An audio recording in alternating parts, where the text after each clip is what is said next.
Hi, this is Roger, thanks for dropping by. It's Tuesday, so for the time being it's Blast from the Past Day. Now I always apologise for the poorer quality of the videos in those days on my old camera and the way that YouTube loaded them in those days. This time, because of fuzzy camera, broken camera, new one hasn't arrived yet, basically the Blast from the Past quality will be better than my introduction. Now this is an unusual video. I think I only ever did one.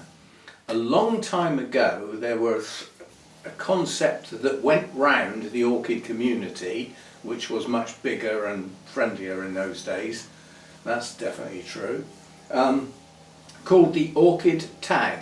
Now this was normally a set of 10 questions that somebody thought up, orchid related questions, and they would post the questions and give their answers and then tag 2 people.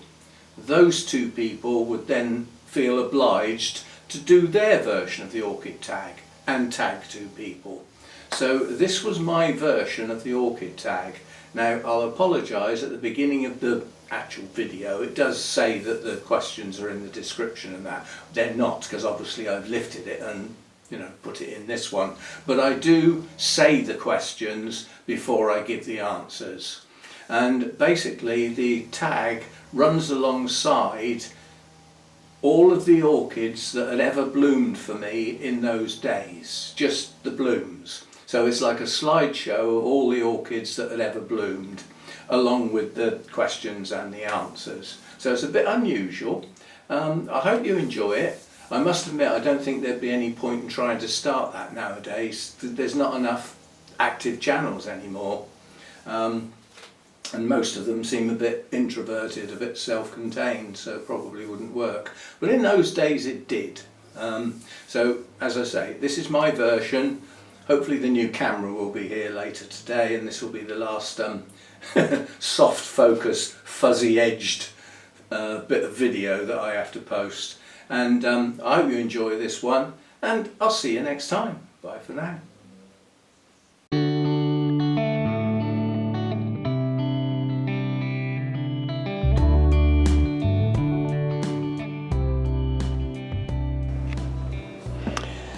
Hi, this is Roger, thanks for dropping by. I'm eventually getting round to the dreaded orchid tag. Thanks to Andrea from the channel Orchids and a Duchy for sticking me in the frame. I think it's a thanks anyway. I'll give it a go. Everybody else has had a go, why shouldn't I? So first couple of questions are based on best orchid stories and experiences, and I've grown orchids since I was at college, when I was at teens. I've had orchids around the house.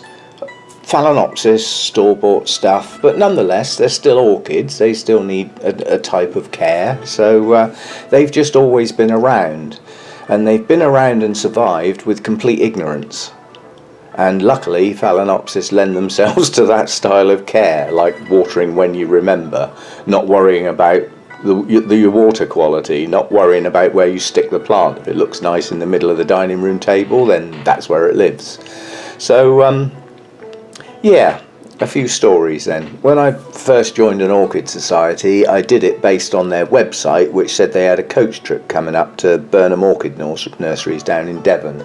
And I'd never been to an orchid nursery before, and I was starting to get a little bit more interested in perhaps getting out into some other genera and not just sticking with Phalaenopsis. In fact, I had a Dendrobium nobile at the time. That was my only variable.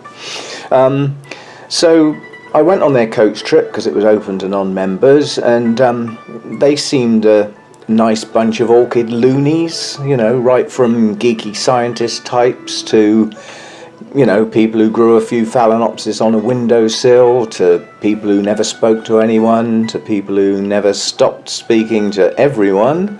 And I joined the Orchid Society, and not long after that, one of the first events that came up was what they call their summer garden party, which one of the members lives on what once was a farm, so it's got a huge amount of land, it's got some woodland, it's got some pastures, it's got a lovely garden, and it's quite in the middle of nowhere. It's a smashing place to go, which I discovered when I got there.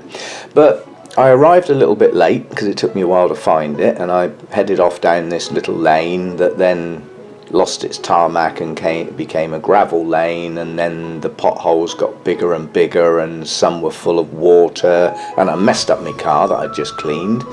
And I didn't think this place could be down the end of this lane. There was nothing down there. The lane sort of fizzled out into woodland and down one side and heathland down the other side, and I thought there can't be any houses down here, it's not possible. So I turned around and went back, and then luckily I met some other orchid loonies that I recognised coming down the lane in the opposite direction, so I managed to find somewhere to turn around, and I got there, and a bit late, as I said, and I could see where the cars went, so I parked up okay, and out under the shade of some trees were all these chairs set up and people milling around and, you know, all that sort of stuff. I thought, oh, this is where it all happens. So I started to wander over.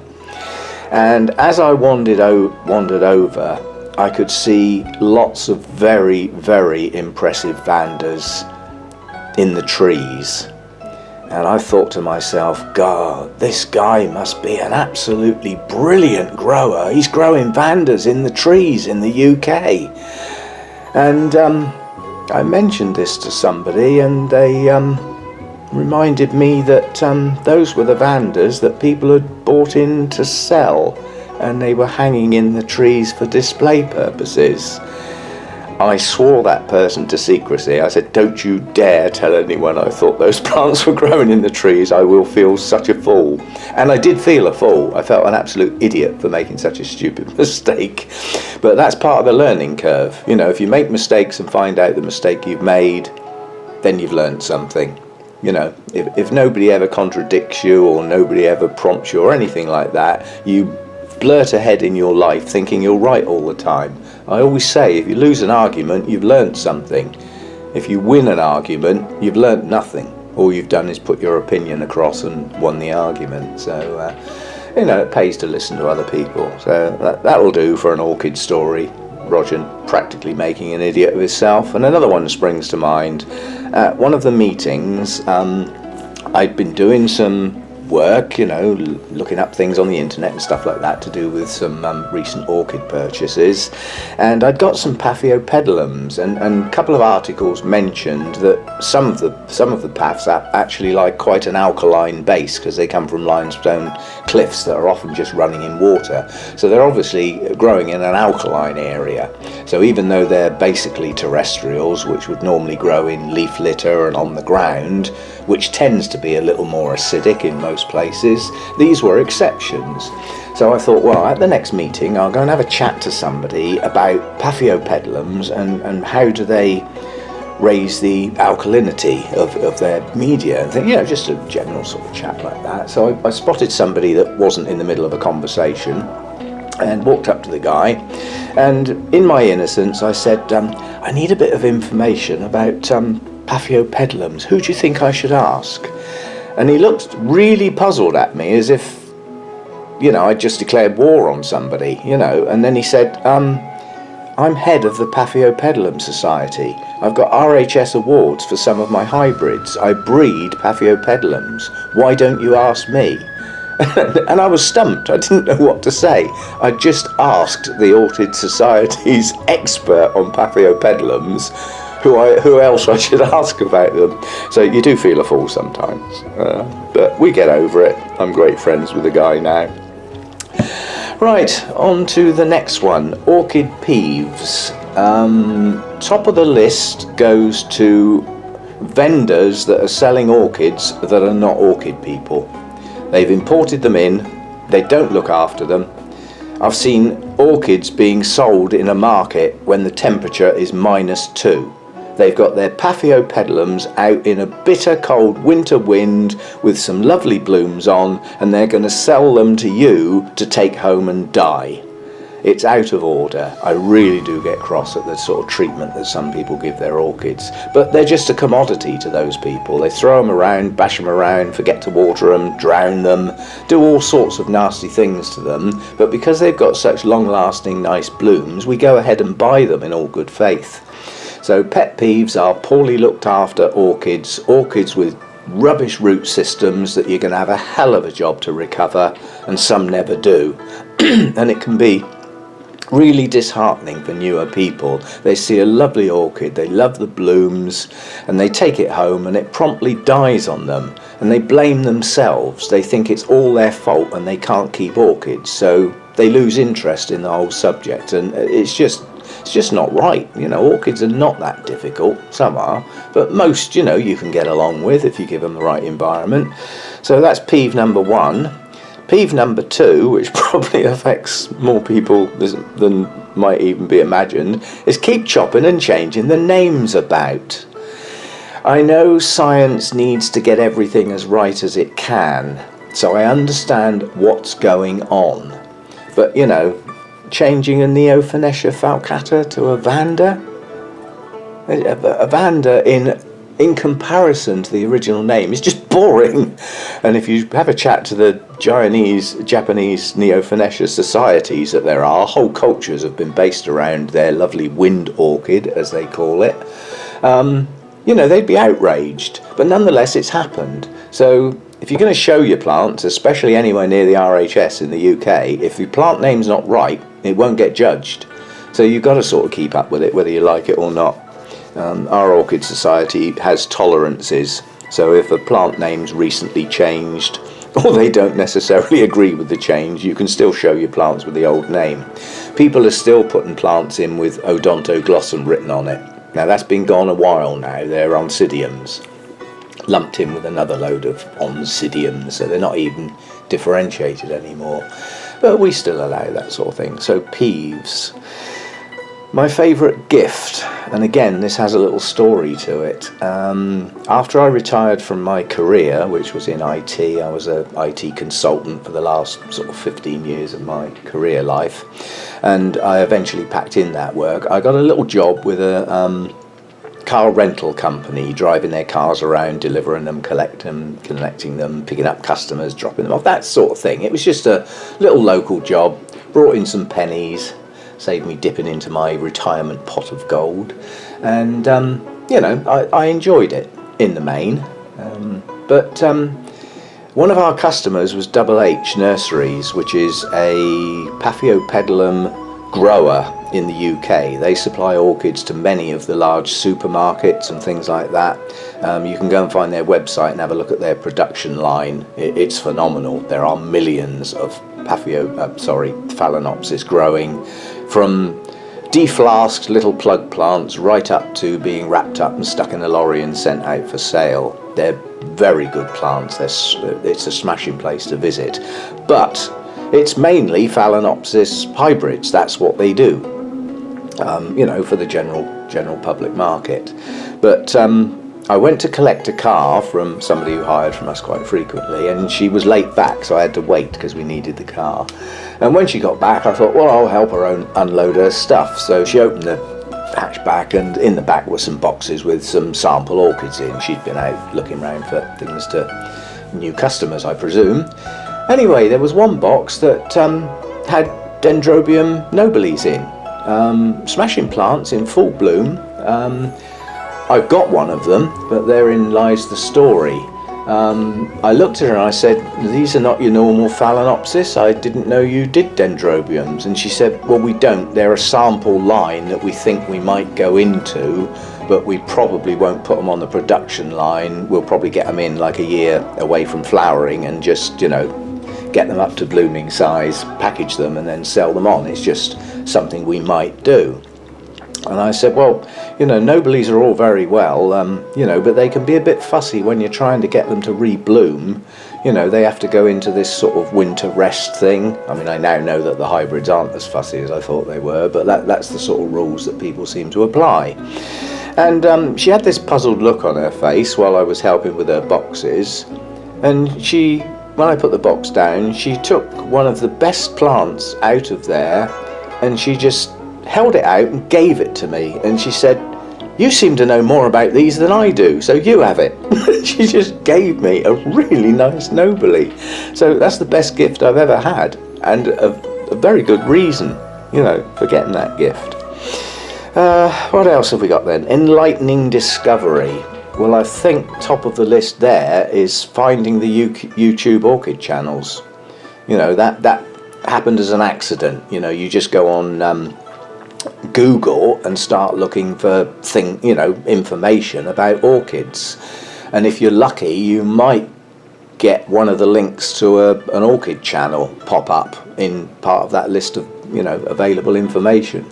And it was a link that took me to Danny's channel, and I watched a couple of videos. I had down the look down the list of hundreds and hundreds of videos. I thought, God, it's going to take me months to get through all of these. And of course, when you're looking at a video on YouTube, on the right hand side you see the links to other related videos, and I started seeing other channels that were all about orchids, and I've probably gained more information and more enjoyment from the YouTube channels than any other source. I still Google specific plant names if I thinking of getting one, and the reason for that is before I get a plant, especially a species, I like to know as much about it as possible, and sometimes that will mean I'm not having that plant. I mean, I saw a beautiful plant the other day, and as soon as I looked into it, it said warm to hot growing, one of the first things it said. So we're not going down that road. I can't do those sort of temperatures, not through the winter anyway. So, enlightening discovery, YouTube orchid channels. Marvellous place. Lots of different ways of growing things. I mean, I've seen the waterculture channels, you know, various people doing marvellous things down that road. It goes against the grain of every book you can read. But bearing in mind, most of the books that you can read are probably 20 plus years out of date, and some of them are 40 or 50 years old. Information can become redundant in time. We learn new things as we go along. Science is always discovering things about how nutrients are absorbed by plants and the effect on different light levels. All, you know, science is great. It can tell us lots of things. Famous comedian once said that science doesn't know everything. If it did, it would stop. Pause for thought. So science is always discovering new things. You know, once upon a time it told us the world was flat. I think we know better now. So you take your science with a pinch of salt. It can be superseded, but it's giving us good stuff. Yeah. Best practices. This one's difficult because everybody's got their own environment, and what is a best practice for one person could be an orchid killer for another. So, you know, it's a subjective subject in itself, best practices. I mean, I'm naughty, I reuse my water, and we've had a little saga in recent days, which I thought was a consequence of that. As it turns out, it's not. But it was a worry. It threw me into a minor panic. I don't do major panics. I always sort of go along the lines of what somebody once said. You know, don't panic, but there's nothing else left to do. So until you've looked at all your options and gone through all of that process, why panic at the beginning? Why not look into the options first, and then if there's nothing left to do, maybe have a panic. I'm not a panicky type, but that did throw a little bit of a wobbly. But all resolved now. So my best practices are, certainly where species and primary hybrids are concerned, is to learn as much about my individual plants as I possibly can. The internet is a vast array of information. It's not all good, don't get me wrong.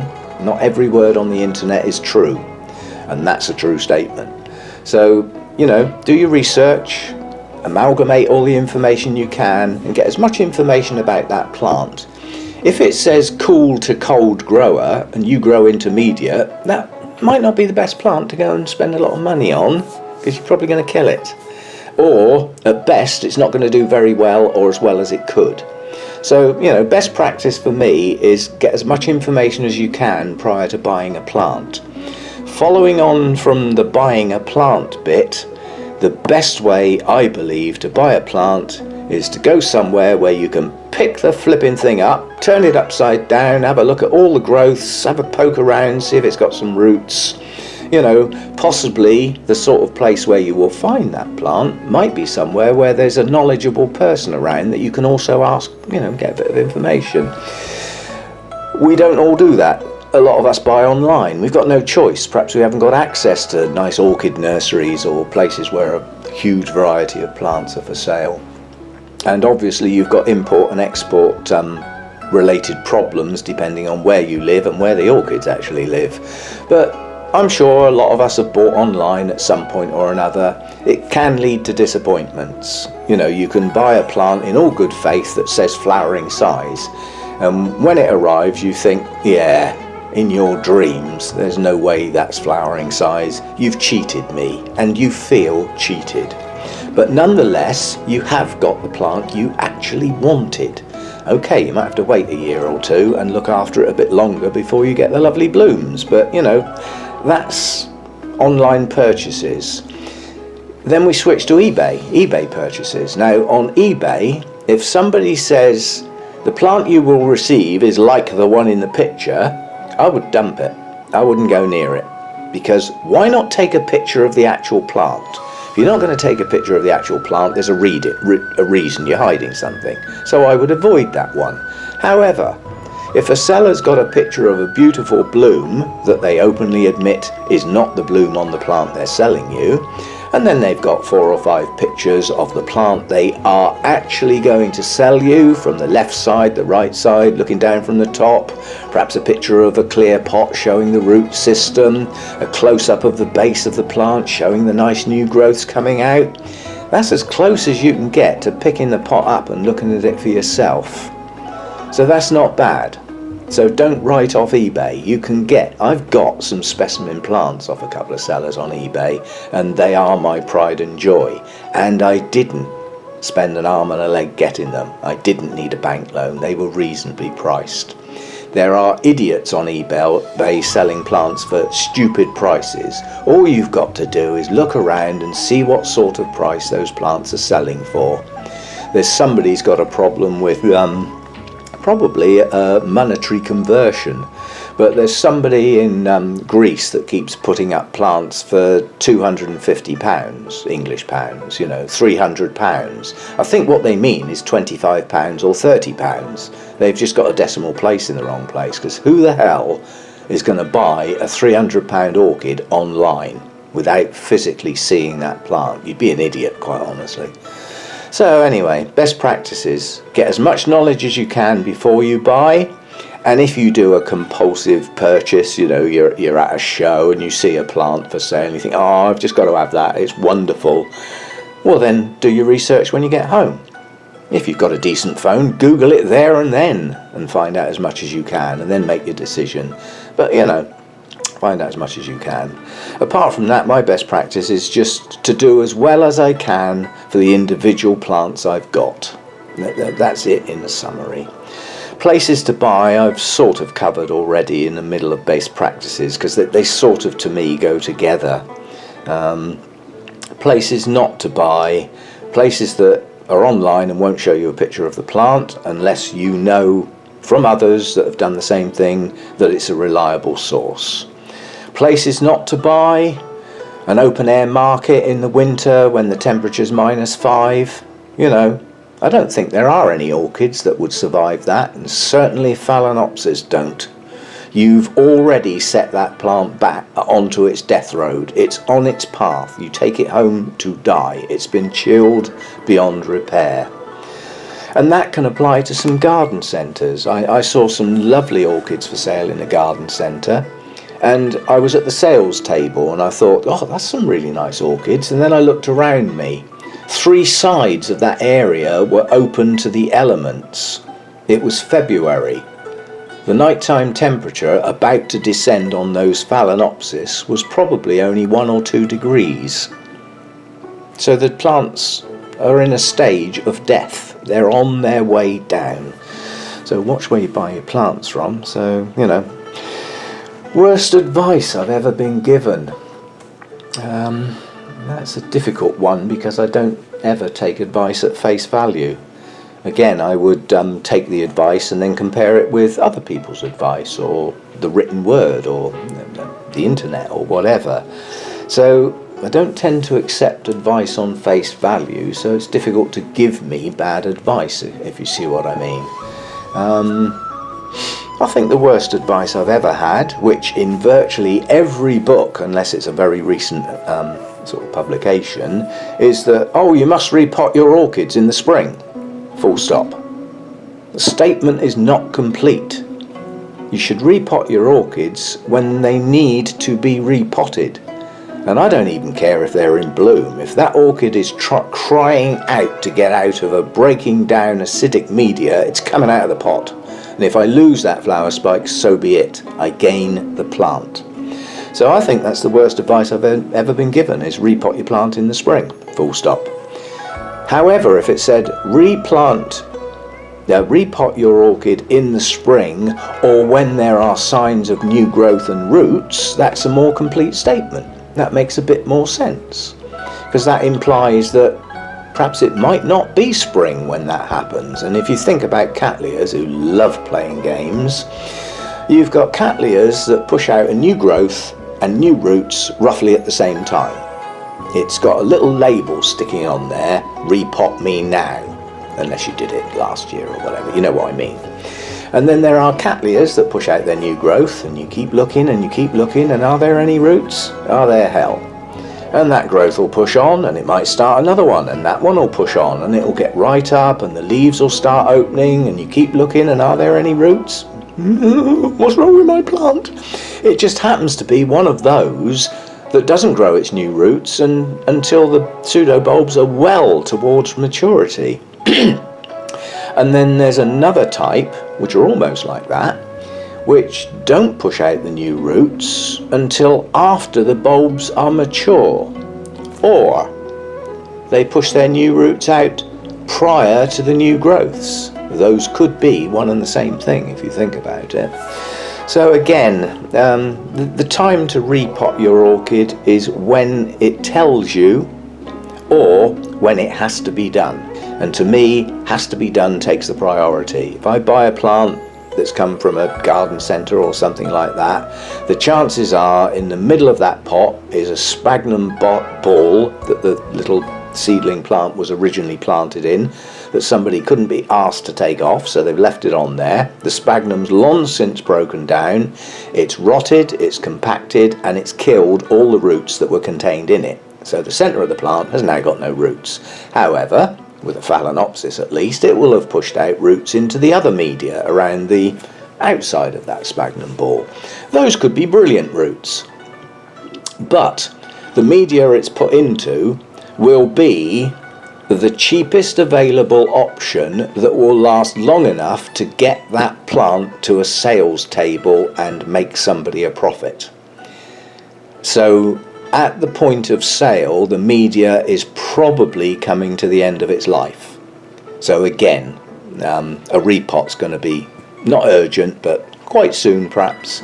You know, if you pick up your bits of bark and they fall apart in your fingers, then the repot time is now. Okay, so right, best advice. It's the same advice I would give anybody that asks me, do your homework. That's it. Just do your homework. Find out what others do. Have a think about where your plant's going to go. Have a think about the conditions. Find out if the plant you're about to get is going to be okay in those conditions. That includes your bathroom windowsill, your dining room table, your greenhouse, your grow room, hanging up in a tree in the garden.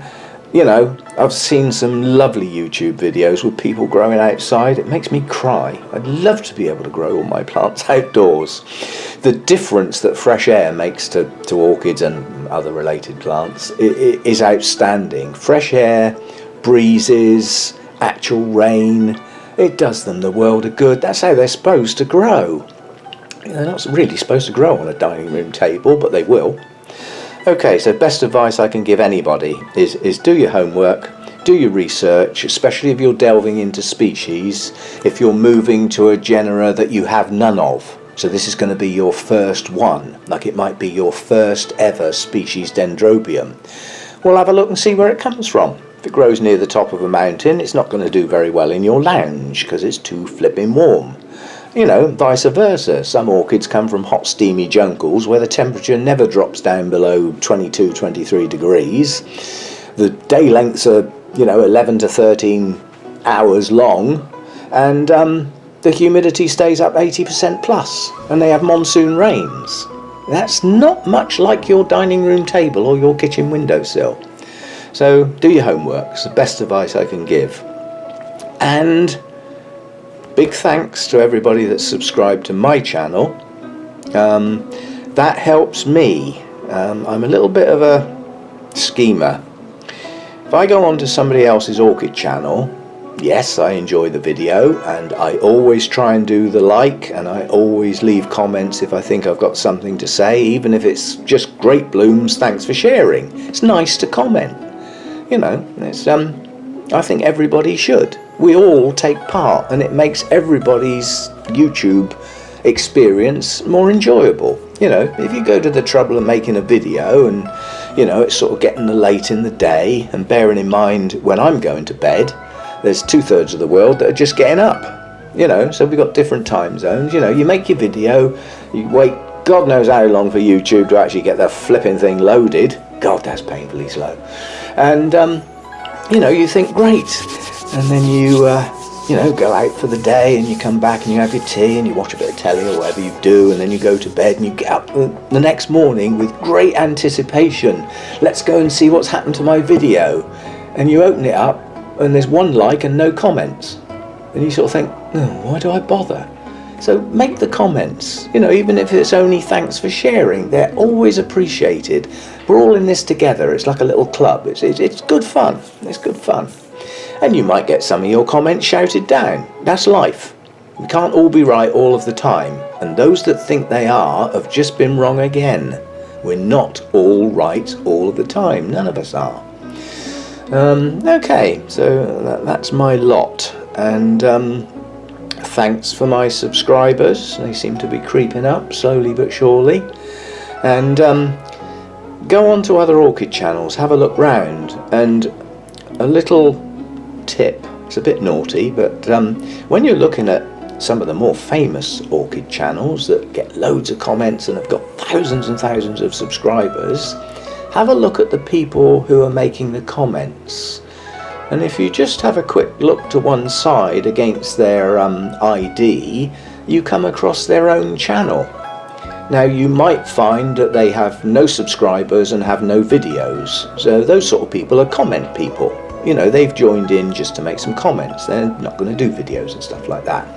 But you might come across somebody who's got 20 really good orchid videos and a couple of dozen subscribers. They might be quite new. They're up and coming, as you say. Well, go and subscribe to them. They'll see you've subscribed, providing you make your subscriptions public. Another tip, go and have a look at your settings. And they'll probably come back and subscribe to your channel. Tick, another one added. So it's a big club of people, and the way to get people to join in is to go and join in with them, and they'll probably come back and join in with you, and your club gets bigger, the club gets bigger amount of information, more blooms to look at, more types of plants that you may have never even heard of. I come across plants I can't even pronounce, let alone have heard of. And let's all join in, let's have some fun. And another thing, don't take it all so seriously. Have some fun, have a joke now and again. Even if it does get you in the doghouse sometime. Anyway, that's my orchid tag. I'm supposed to tag a couple of other people now. Well, I'm not going to do it in the video. I'll do it in the description, because at the moment I like to use people's names. So although I've got a couple of channels in mind, I need to go and have a look at some of the comments where people will have used their first name so that I can address them properly, rather than just calling somebody Bumblebee. I'd like to go and find the person's name out so I can talk to them properly. So yeah, I'll tag a couple of people and then you can be put in the spotlight as well. Thanks for dropping by, thanks for listening. Hope some of it's been interesting. It won't all be interesting to everybody, but that's life. See you again next time.